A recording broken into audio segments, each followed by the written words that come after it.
Estamos com um puxinho que ele dia inventa passa no caminho.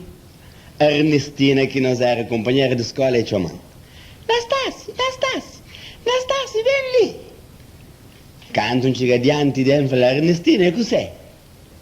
E io vengo e falo: Vili, e che scusa che il professore insegnato ontem na scuola?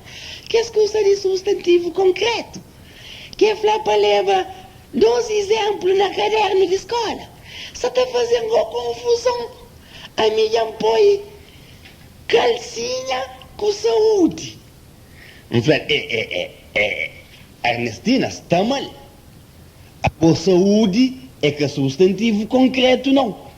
Para a saúde é uma coisa que nunca pode pegar, que nunca pode pipa, que nunca pode olhar. Mas calcinha não, Ernestina. E eu venho e falo: mas para morrer, Anastácio. Eu falo: olha ali, Ernestina. Calcinha de bom, se botele na quintal, na corda está seca, na sol, é um substantivo concreto.